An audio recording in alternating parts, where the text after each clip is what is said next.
welcome to the session. Cracks on the Roof of the World: Growth, Stability and Assault Rifles in the Heart of Asia. Ladies and gentlemen, throughout yesterday and today, obviously, we've been discussing and touching upon many hotspots and geographic regions, and now this session will deal with Central Asia, of course, a location that is once again in the heart, in the midst, if you will, of a great game between great powers, China, Russia, the US, and of course Europe, in the midst of gaining influence in that strategic reasons. And I couldn't be more delighted to have a wonderful panel with me here to kick off this discussion, go into more detail, and of course bring you in throughout the course with your answers. Without further ado, I want to yield the floor to the director of the Institute of Strategic and Regional Studies based in Uzbekistan, Eldor Aripov. So Aripov, talking about Central Asia, as I said, many powers are vying for influence. This is a strategically very relevant, important reason. What is the view from Uzbekistan these days? How do you assess and evaluate the situation right now? Thank you very much. It's a great pleasure for me to be here, to be part of this distinguished panel. You know, right now, Central Asia actually is changing very rapidly, changing in the right direction. Just several years ago, Central Asia was, plunged into the heated internal disputes over water, over border issues, plunged into ethnic conflicts. Today's situation is quite different. Mostly because of the new foreign policy of Uzbekistan, mostly because of the new regional policy of new president of Uzbekistan, Shavkat Mirziyoyev. I just give you some examples. For example, we were able to sign very important agreements on border delimitation with Kyrgyzstan, Tajikistan. Previously, the absence of these agreements provoked very serious tensions. Each year, only on Uzbek-Kyrgyz border, we had about 10 fire incidents. Now, because of these agreements, we are patrolling together with Kyrgyz counterparts our common border. We liberalized visa regime. We opened dozens of checkpoints on our borders, and now people could freely visit their friends, could freely visit their relatives, to visit cemeteries in the neighboring countries. Previously, because of the closed checkpoints, they had to deal with long queues. Regional trade is booming. During last 3 years, it increased 2.5 times. And during last 9 months of the last year, it increased, trade between Uzbekistan and Central Asian countries increased 46%. Previously, it was frozen. We were able to reduce our tensions regarding water distribution. Previously Uzbekistan was categorically against the construction of the hydropower plants in Kyrgyzstan and Tajikistan. Now we are saying that we are ready to take part in the construction of this of these objects. And another thing which I would like to mention is in November last year, very important meeting of the leaders of Central Asian leaders took place. The first one was in Astana, but President Turkmenistan didn't visit the first meeting. That is why this meeting in Tashkent is so important. And all leaders of Central Asian countries agreed to meet on regular basis. They agreed that ministers of foreign affairs will meet before the summit of the leaders, and they will agree the agenda and the documents. And this is absolutely new development. At the same time, I would like to say that we do not establishing some kind of new regional organization, not. And this process of rapprochement in Central Asia does not aim against interests of other players. We strongly believe that by developing regional cooperation, we're actually making Central Asia more stable and prosperous. And when we're talking about Central Asia, of course, I should mention Afghanistan, because we think that Afghanistan is actually natural part of Central Asia. And our president is always saying that when you are talking about Central Asia, please mention not 5 countries, but 6 countries. Actually, in the past, to be frank, Uzbekistan tried to isolate itself from Afghanistan. We even pretended that it doesn't exist. But now our attitude toward Afghanistan and all other Central Asian countries changed dramatically. We really look at Afghanistan as a country which could present some new strategic opportunities for Central Asian countries, because Afghanistan could really serve as a bridge which could connect Central Asia with South Asia. And it is very important for Central Asian countries, and that is why we're doing a lot in order to involve Afghanistan to the regional economic cooperation. Saying all this, maybe my assessment of the region could be too optimistic for someone, but we really understand that so many problems should be resolved yet. We understand that Central Asia didn't reach its end of history, but for a long time, Central Asian countries really didn't believe in regional cooperation, didn't believe in regional consensus. Now it's happening. It gives concrete results, practical results, and I think now it's important time. We should not miss the chance and support these new trends of regionalism in Central Asia. Thank you. Thank you so much, Eldor Aripov, for your assessments and the view from Uzbekistan, pleading for more cooperation among Central Asian countries, counting Afghanistan amongst one of them. Of course, I have with me Rovshan Muradov, who's the Secretary General of the Nizami Ganjavi International Center based in Baku, Azerbaijan. Rovshan, we heard the view from Uzbekistan. Let's get your assessment. How does Central Asia look, looking based where you are in Azerbaijan? Thank you so much. Actually, there is an interesting issue. What I heard with friends from Central Asia is that we actually don't need a big political games. We need a big support in economical development of Central Asian countries because the world order is changing so rapidly, and the Central Asian countries are also facing how they're going to how they're going to face these challenges. Because there is interesting statistics. If you watch investments towards Central Asian countries, over 30 billion US dollars came from China, $25 billion came from Russia, and only 3 billion from United States of America, and 1.4 billion from India, which is already showing how the political things are changing in these countries. And but the good thing is that the Central Asian countries are using the advantage of One Belt One Road initiative with its good and bad sides, but they are developing their economical fields, because no matter of anything, we have to understand, it's views a little bit sometimes from Central Asian countries that Europe and the US is too far away for us, and we need to be according with our three big neighbors, which is Russia, India, and China. And everything is going to be around depending how the political situations is going to go on. And about the cooperation that Eldor Aripov spoke about among Central Asian countries, is that also the consensus? Is that the wish? Is that the desire on the part of Azeris as well? Is Azerbaijan very much in the midst of these efforts? Actually, because we have historical roots with Central Asian countries, Turkish-speaking nations, and plus there is an agreement now going on with Turkmenistan in order to have them joining Trans-Adriatic pipeline, which will be providing a possibility for Central Asian energy resources to go to Europe. And but we have a strong partnerships with, I think Uzbekistan, yes, economically it's not so huge, but it's beside Kazakhstan.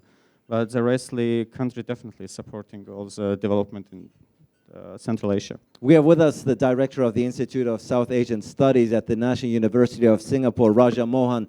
Indian, but certainly someone who knows Central Asia quite well. Raja, when you look at the region, what do you see? Look, I think what just heard from our Ukrainian colleague, living in Singapore, where actually the regional institutions came first as a way of managing the larger security situation, which was dominated by China, Russia, US, Japan. What was a fragmented, it used to be called the Balkans of Asia, Southeast Asia. They created ASEAN 50 years ago, they tried to construct the unity so that the relative bargaining power with the other powers will grow. So I think what we're seeing happen in Central Asia today, I think is along the similar lines, but then they're already preset with Russian conception of a Eurasia, or Russians trying to regain or retain their traditional control over the Central Asian republics.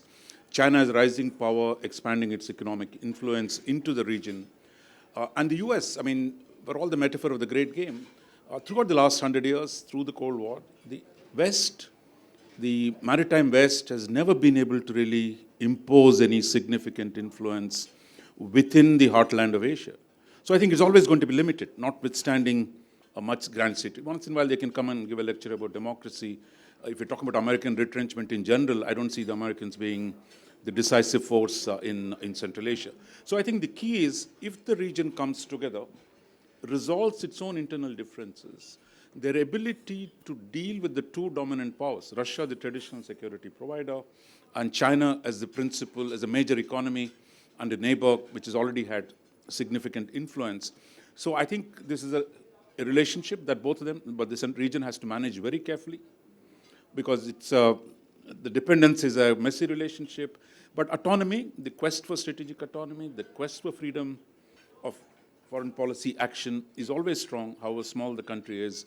So the more Central Asians get together, their ability to shape the agenda of the region will continue to increase. In Central Asia, of course, delicate balancing act in that particular regard, defending its interests while not antagonizing, of course, big powers caught in between. Suhasini Haidar, you are the diplomatic editor for The Hindu here, based in India, of course, written extensively about Central Asia. If you look at the region, let's get your take. You know, you mentioned the balancing act, Ali, and I think what's important is to remember, I would in fact quote from Prime Minister Narendra Modi's speech when he was at the Nazarbayev University in 2015, where he spoke about the difference between Central Asia being a bridge and being a fault line. The idea being that when Central Asia was a bridge for trade from the east to the west, it came into its own, it flourished at a certain time, and then he referred to the fault lines, which were essentially when it became a fault line between empires to the west, the east, and the south. I would say that Central Asia today is firmly on its way to being a bridge, or has the potential to be a bridge at a very, very important time in history once again, between the east, the west, and the south, as you mentioned. On one issue, which I think Mr. Aripov would be better to speak about, and he did speak about Afghanistan. But it is not just the conflict in Afghanistan, but the connectivity that we are seeing Uzbekistan take the lead in is very, very important for the region. I can tell you, I hear with a little bit of a lump in my throat as two of our speakers have spoken of Afghanistan being a part of Central Asia now. And President Ghani has spoken about Afghanistan moving more towards Central Asia, because I can tell you that comes at the cost of South Asia. That we have, in fact, if we are not able to work out our problems, our political divides inside South Asia, and by that, I mean primarily between India and Pakistan, we stand to lose Afghanistan as a part of our region, which moves into Central Asia. But what a linchpin it is for the region. So there's connectivity. There is the role in conflict that Central Asia plays, the role in energy, you know, the Tapi pipeline from Turkmenistan, the Kasa 1000. And then there is the role the Central Asian states, or some of them, not all of them are members, play in the SCO, which can become a sort of bridge in other ways as well. In fact, I always joke that India and Pakistan can't sit together to convene a South Asian conference, but they both attend the SCO one, which is the Shanghai Cooperation Organization one. Final point I would like to make is the one on Iran, because it is both India's, tied to India's ambition connectivity with Central Asia, through both the INSTC, the International North-South Transport Corridor, but also through Chabahar Port, which India would like to develop. In the current scenario, and I hope we can speak a bit about this, in the current scenario, the tensions between the US and Iran, I think that's where we need to focus on, because we're losing so much more than just a pawn in a conflict sort of thing. We are actually losing the what can be the fulcrum of a new world connectivity. We heard from representatives from Central Asian countries and those bordering it. Now, very curious to hear, we're taking a step back geographically speaking anyway, hearing the European/German point of view. We have a German member of parliament, Dirk Wiese, with us. He's also the coordinator for international societal cooperation with Russia, Central Asia, and the Eastern Partnership countries. Dirk Wiese, you're based in Berlin, obviously being a German MP, but you're traveling to Central Asia quite a bit, are in touch and exchange with the leaders and politicians there. What's your assessment of the situation there? First of all, thank you very much for the invitation. And yeah, it's right, I travel a lot. I just arrived early in the morning from Almaty, where we had political talks in Kazakhstan.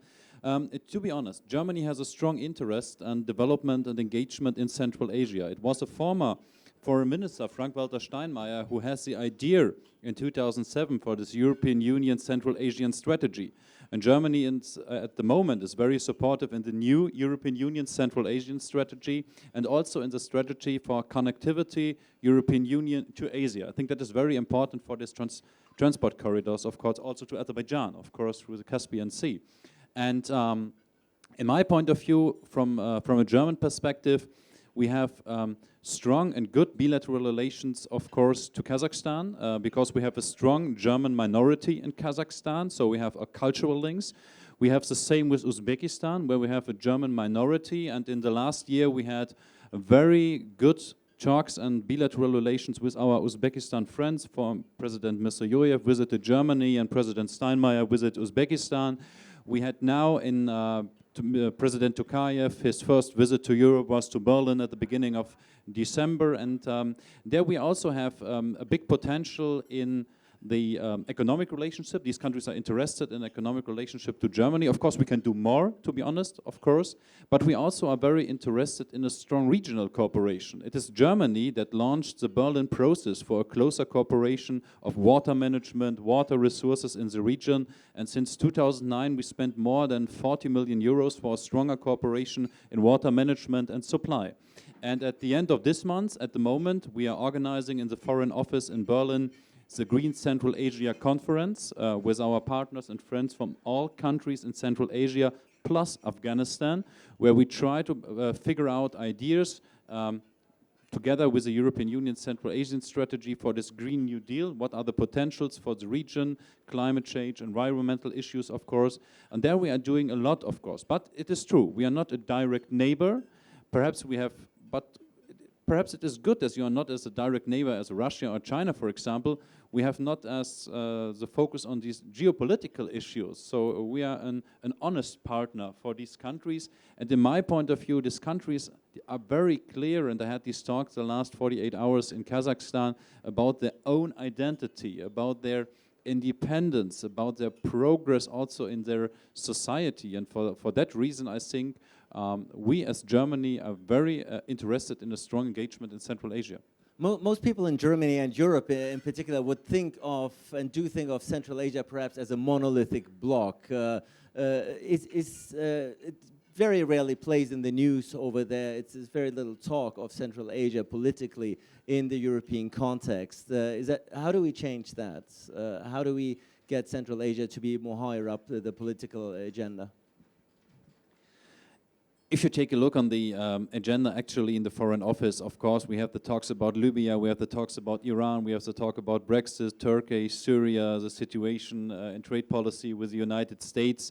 So we have what we can do to have that also the German society and the European society takes looks to Central Asia.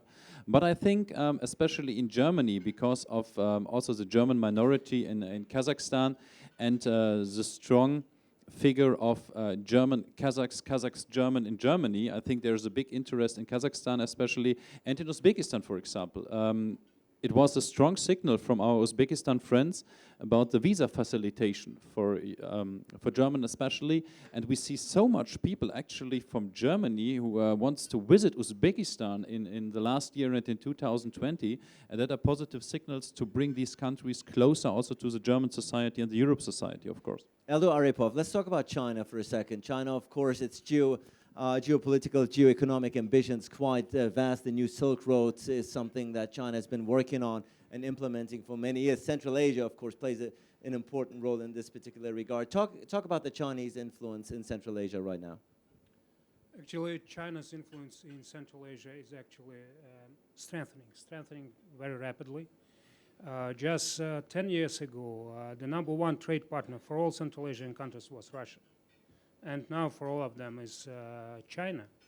China's trade with Central Asian countries exceeds Russian one by $10 billion. Chinese investments exceeds Russian one by 4 times. We see the growing influence of China in cultural and humanitarian sphere too. For example, right now, if I'm not mistaken, about 30,000 students from Central Asia are studying in China. And just 3 years ago, there were only 15,000. So this number is growing very rapidly. Although it is difficult to compare with Russia, where 170,000 students from Central Asia are studying, but it's changing. The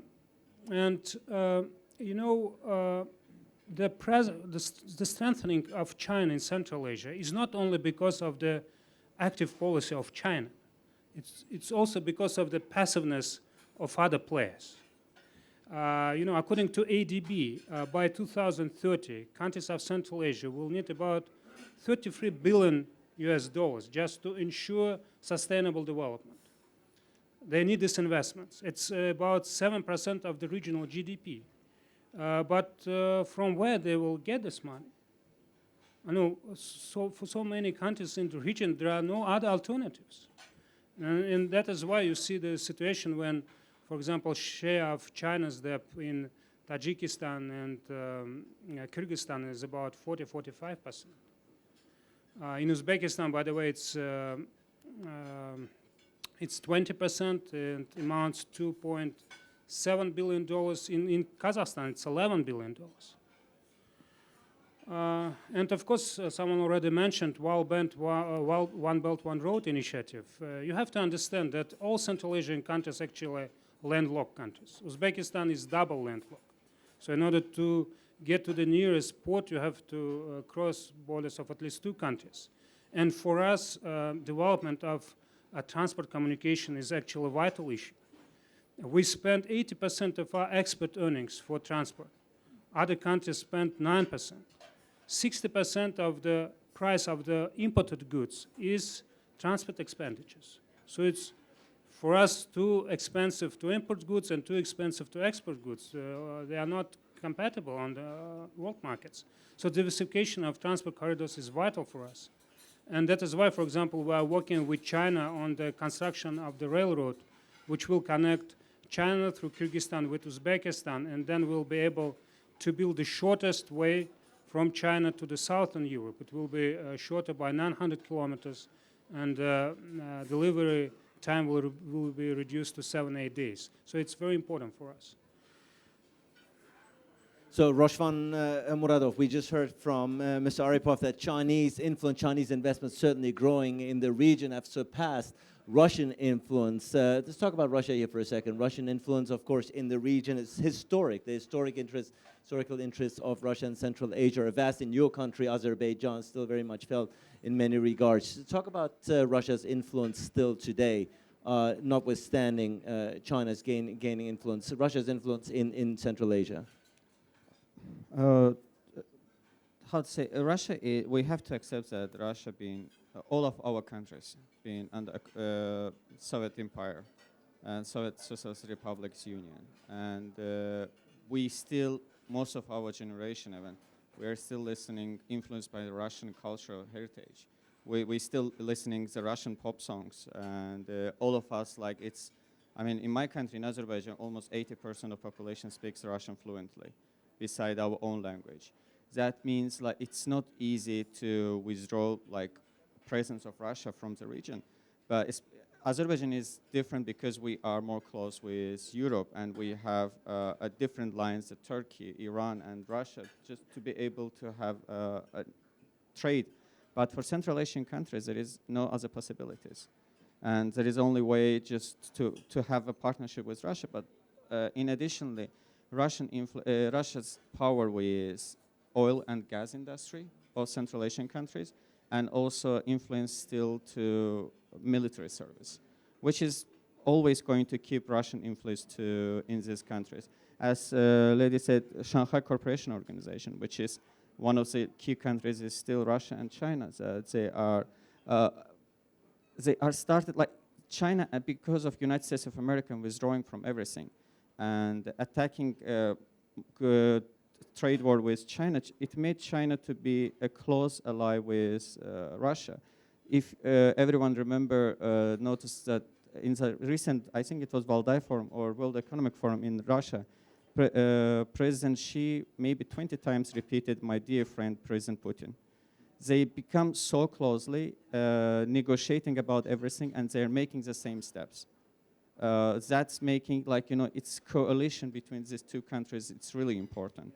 And we have to also to understand the Central Asian countries that if Europe is not helping, if America is not helping, if someone is not helping, what they have to do?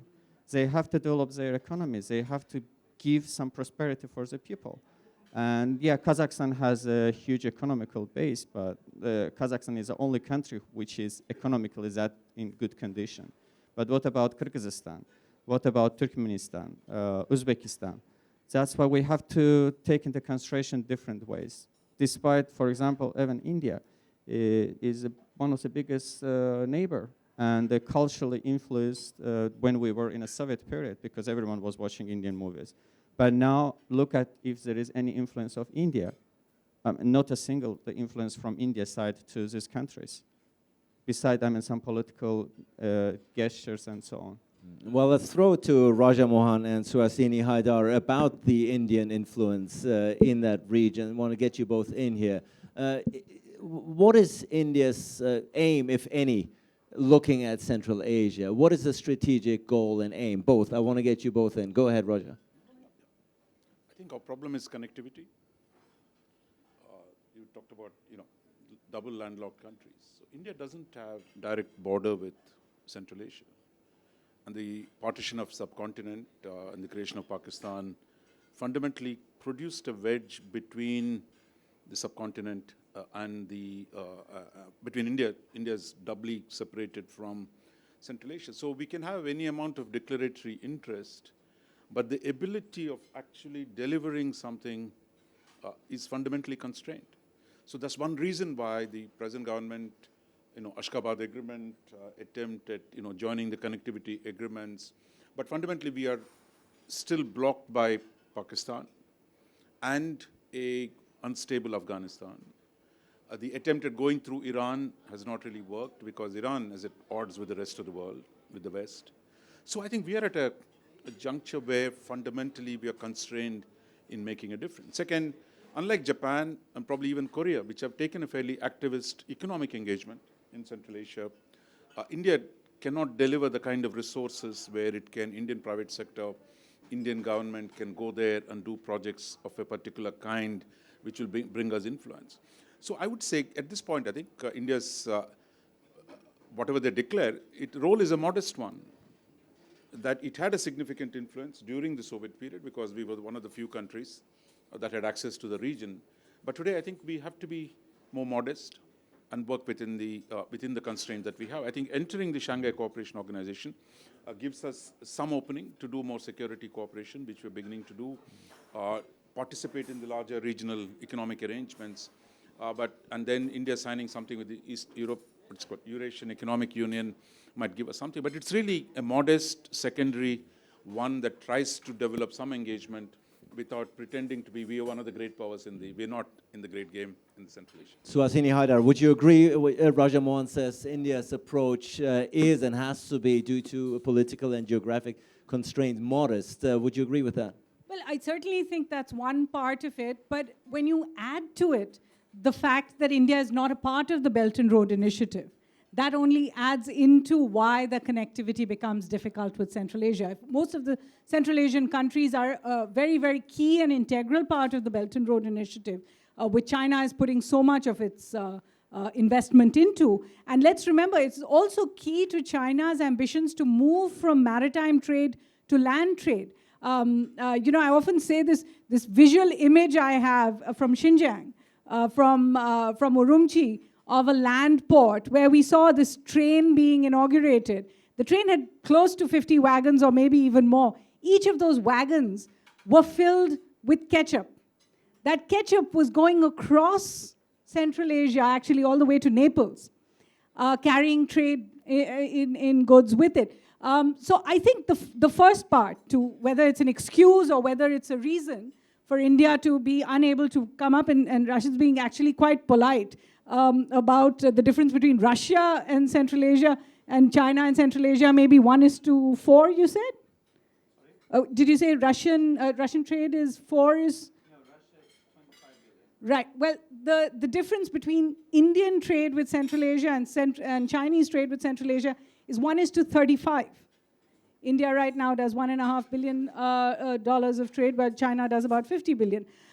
So I think those two are definitely big issues for India when it comes to the idea that soft power is waning. And soft power is waning not just because some of the old ideas of the Soviet-India relationship have obviously taken a back seat, but we see it in the kind of way that both Russia and China are dealing with Central Asia when it comes to the scholarships offered to students, when it comes to the kind of agreements between universities.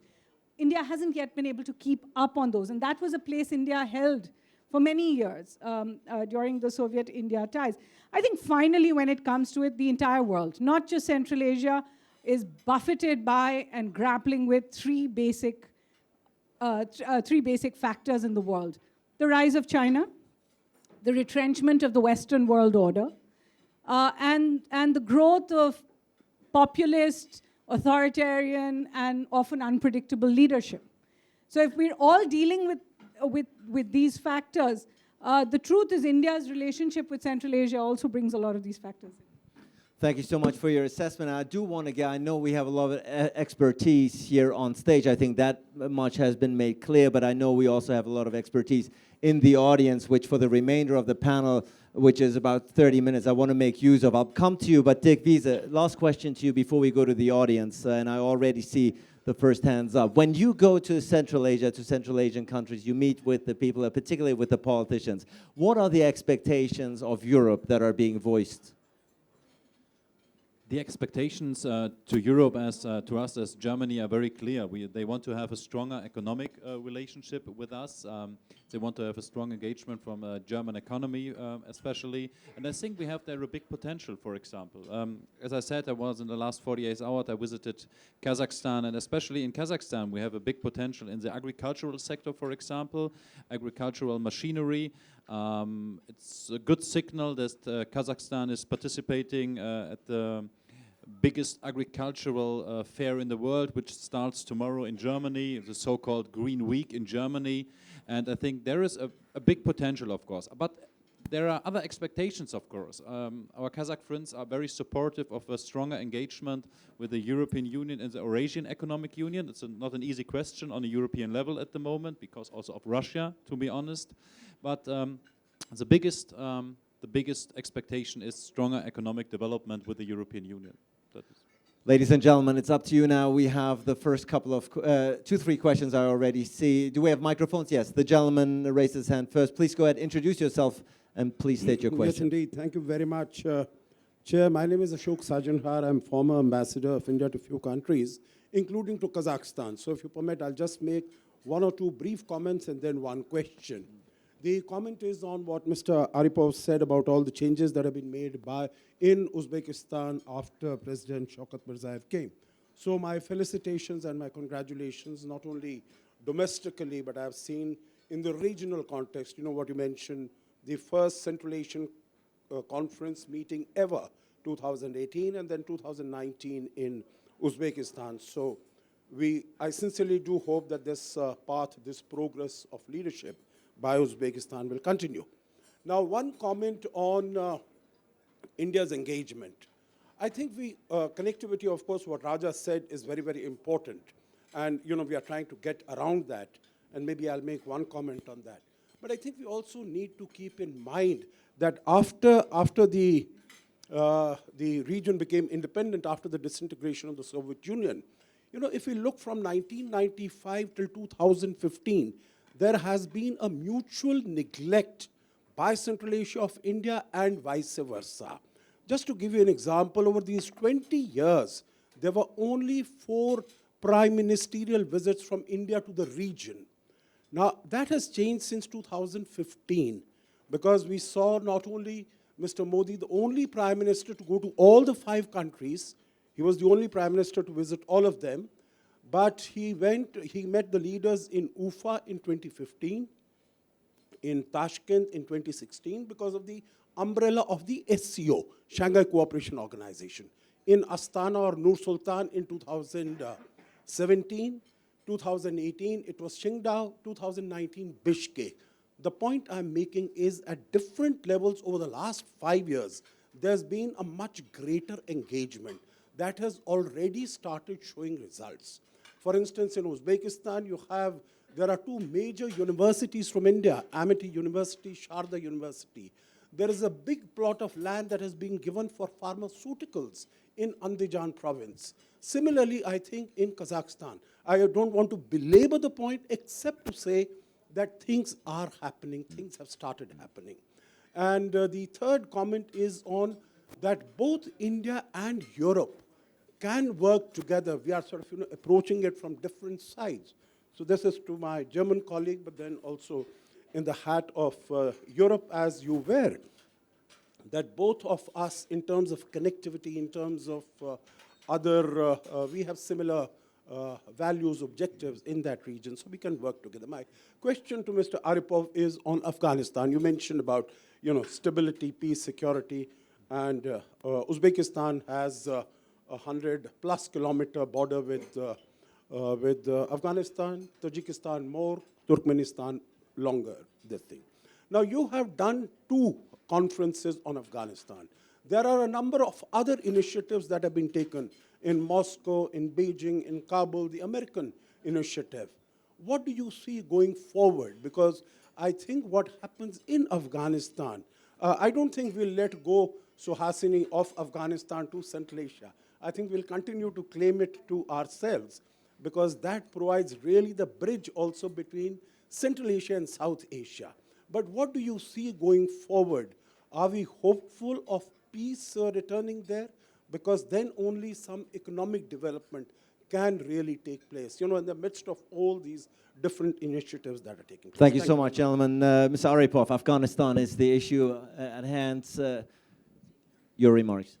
Thank you. There is a clear understanding that we will not be able to solve this Afghan conflict by force. The only way is peace agreement, but political process, but inclusive political process, when you will have all political parties, all forces, all ethnic groups will be involved. We know what happened after the bomb when Taliban were excluded. I think if we want long-lasting peace, not tactical peace, we need broader consensus, firm consensus. Of course, it's not an easy task. It's a time-consuming process, but unfortunately, it's the only way. And my understanding is that today we're as close to the peace as never before. Our task is just to support this peace process. Of course, we should not, and Afghanistan should not be a hostage of any political developments in the countries who is interested in Afghanistan. What we should do is focus on peace. And I think it's possible. I'm quite optimistic. And regarding our relations with Afghanistan, I just would like to give you some examples of our involvement, of our cooperation with Afghanistan. First, there was a problem of connectivity, and we are inviting India to be part of this discussion, how we could use territory of Afghanistan in order to solve this problem. We put forward 2 projects. One is through Mazar-e-Sharif, Herat, and which give us access to Haf in Iran, and then we'll be able to go to seaports of Iran, Chabahar. The second project is Mazar-e-Sharif, Kabul, Peshawar, which will give us access to seaports of Pakistan, and India could be part of it. Let's organize discussion. Let's talk about this. Of course, the main factor is instability in Afghanistan. But these economic projects could create regional consensus so needed for peace in Central Asia. This project should be part of our efforts in order to bring peace in Afghanistan. We should not separate it. And we also, exporting electricity to Afghanistan. We are now constructing one power line, Surkhan Puli Khumri, which will enable Uzbekistan to increase export of its electricity by 70%. And by the way, it could be part of the power line which could connect not only Uzbekistan with Afghanistan, but also other Central Asian countries. It could be part of the Qasem 1000 project, and other Central Asian countries could export their electricity not only to Afghanistan, but also to India, to Pakistan. We also established educational center in Termez border town in Afghanistan. Already 100 students from Afghanistan graduated, and today, this year, we accepted 160 students from Afghanistan. And we are ready for cooperation with our partners on these projects, very important projects. Ravshan Muradov, you wanted to add to the Afghanistan question. Yeah, actually, I think that Afghanistan issue is a little bit too complicated process because, and when anyway we discuss Central Asia, we have also to include Turkey because Turkey's involvement now is becoming more and more crucial. But in Afghanistan, when President Ashraf Ghani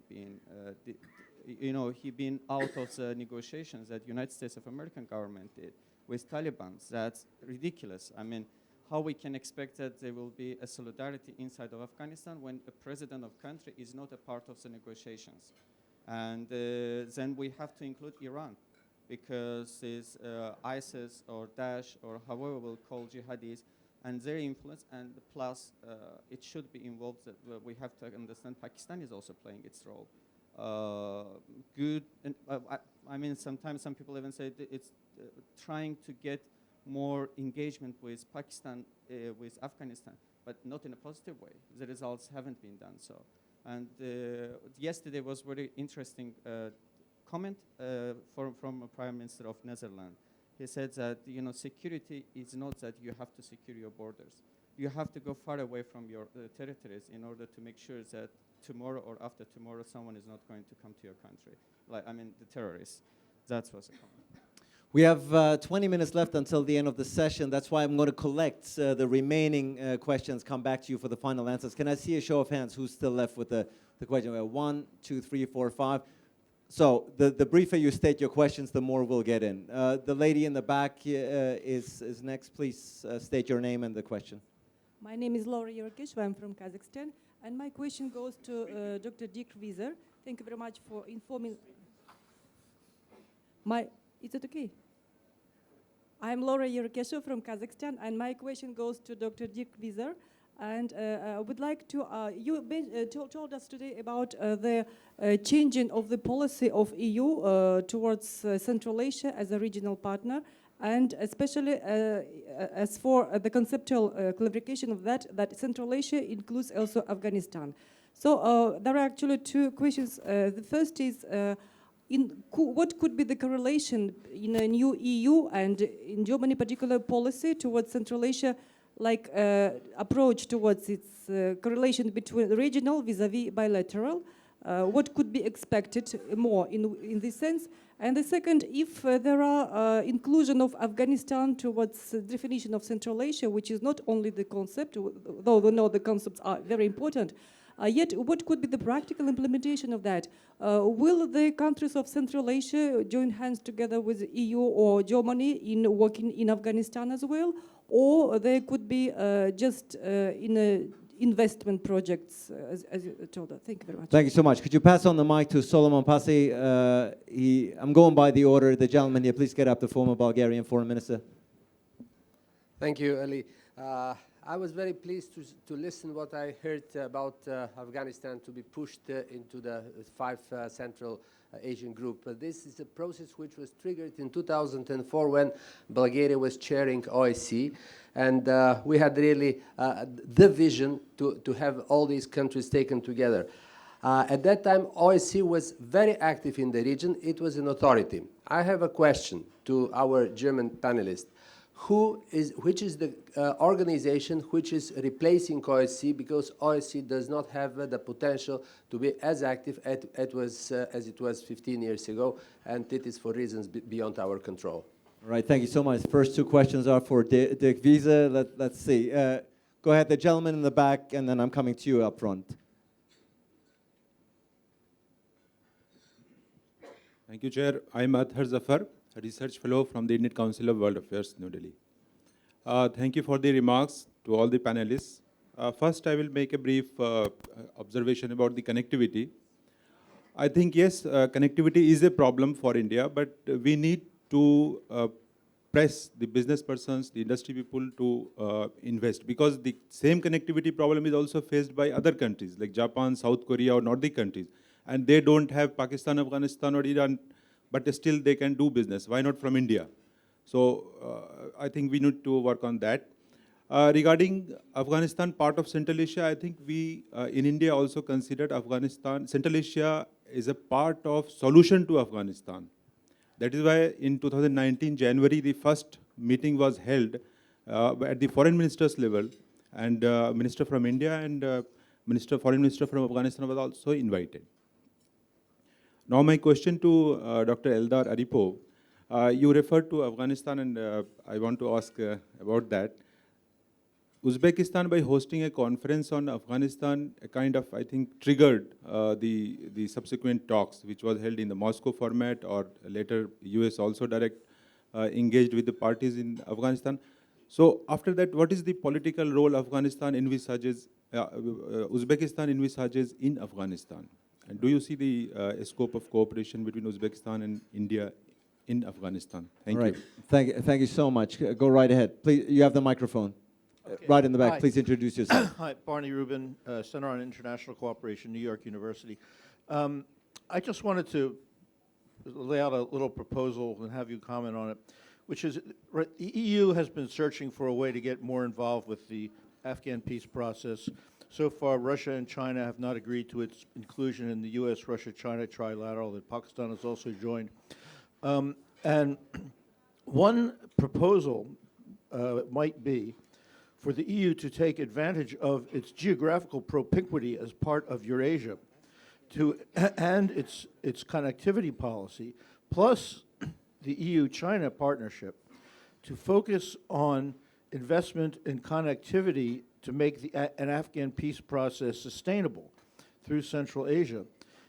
This would be something that EU would be in a unique position to do, but it would require it to mobilize its power as a donor and investor for political purposes, something which so far it has not really been able to do. But I wondered if those of you on the panel could react to this proposal. All right, thank you so much. And if I haven't overlooked anyone, this is the last question, unless I have overlooked. No, this seems to be the last question. Go right ahead. Yeah. Herbert Dieter, German Institute for International and Security Affairs. I have two questions, and they are related to the previous question. The first is to Mr. Muradov. Is the Belt and Road Initiative still perceived in the region positively, or is skepticism regarding that Chinese initiative growing? It is growing in other parts of the world, so my question is, what is the perception of the Belt and Road Initiative in Central Asia? The second question goes to Mr. Wiese, and we have heard that Europe could expand its activities in the region. The question is, shouldn't the European connectivity strategy be expanded significantly, and shouldn't Germany finance such a European Belt and Road Initiative? The background is that the German finance minister is in a very difficult position. He's one of the few finance ministers that continues to generate surpluses. Just yesterday, the news was announced that there's a new record surplus in Germany. So if we don't know what to do with the money at home, can't we use it elsewhere and potentially also support our political goals in the region? Thank you. All right, thank you so much. I see a last question is trying to get snuck in, but go ahead. Thank you. I'm Ana Jovic-Lazic from Institute of International Economics and Politics, Serbia. I have one question for Mr. Aripov from Uzbekistan.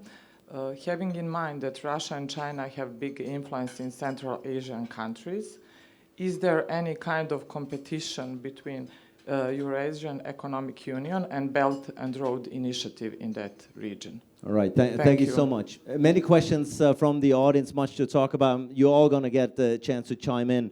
Of course, Eldor, Aripov, you've been addressed a number of times. Go right ahead. Regarding Afghanistan, no, I have to say that we established very good relations, Uzbekistan, with all inter-Afghan fractions, including Taliban, and they believe Uzbekistan, because Uzbekistan actually does not have any hidden agenda. Our only interest is peace in Afghanistan, and our president suggested to use territory of Uzbekistan for intra-Afghan talks, and this proposal is still on the table. And we are working together with all inter-Afghan fractions in order to push forward peace agreement. Regarding competition between One Belt, One Road and Eurasian Economic Union, actually, conceptually, One Belt and Road initiative is going to open markets. Eurasian Economic Union is going to close markets. That's the principal differences. But it was stated several times by the leadership of Russia that they are ready to, to compromise all these projects, and they even working on several projects in the framework of these two initiatives. Thank you. Thank you so much. Of course, Rafshan Muradov, you were also addressed directly. For today, if we take Central Asian countries and Caucasus region, I think that everyone is, the main thing is the leadership of the countries. They are positively accepting partnership with China. And depending on culture, that's also positive, because China is, number one, China is making investment different ways than European Union countries. Like, it's easier to access their investment. If you look Eastern European countries, you will see, like, from Serbia to Athens to North Macedonia, everywhere you can find that there is all the big projects are being done by China.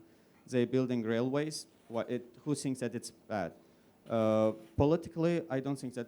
Anyways, all these countries already been had a huge impact by China. I think that so far, yes, there are minor things, but it's not going to be affected when it's coming economical benefit. Dirk Wiese, you were addressed a number of times. This is your opportunity to address those questions. First of all, let me start with the question about the German budget surplus. What was announced yesterday about 19 billion euros, of course. I can assure you we have in German politics a lot of ideas what we can do with this money and with this budget surplus, also for our national projects that we have, especially as Social Democrats who are part of the German government. But to be honest, we are actually in the discussions about the European budget. And I think after Brexit, I think we as Germany have to spend more money for the European budget in the next 7 years, of course. This discussion is going on in 2020. That will be very tough discussions, of course, with all our colleagues and friends in Europe. But I think we should spend more money for European budget. And when we think about a new strategy for Central Asia with new ideas, if we are thinking about strengthen these European Union Asian connectivity strategy, I think we need money for these initiatives, and projects. And I think that is something where we can do something as German government, of course, to play a very active role in these budget negotiations on the European level in the upcoming months, of course. The other question, of course, or perhaps let me say one word to the former Indian ambassador to the countries of Central Asia, where he said, isn't it a big potential also for Indian-German cooperation and Indian-German relation? I absolutely agree. I think we can do more to strengthen also our bilateral relations. We also can do more for the European Union-Indian relations. For example, we have still the potential of a European Union-Indian free trade agreement at the moment. that was these negotiations were not so optimistical in the last years. But I think there's a big potential also for our bilateral relationship and also for our economic relationship, and then as positively with a view on the countries in Central Asia. What we want to do with the countries in the region in Central Asia, of course. We were very engaged, as I said before, in the regional development and regional cooperation, where we start in 2008, 2009 with the Berlin process for water management in the region between the countries. And in the last 2 years, especially after the development in Uzbekistan, we see a very strong engagement in this regional cooperation, in this different types of regional cooperation. And what we want to do at the end of these months is that we organize this conference in Berlin, this Green Central Asia conference, where we see a great potential for the countries for a closer regional cooperation together with Afghanistan. And that is something where we, as Germany, can put a lot, can do a lot, of course, also to our relationship, especially, of course, also in the economic relationship, because we have in Germany what we call Energiewende.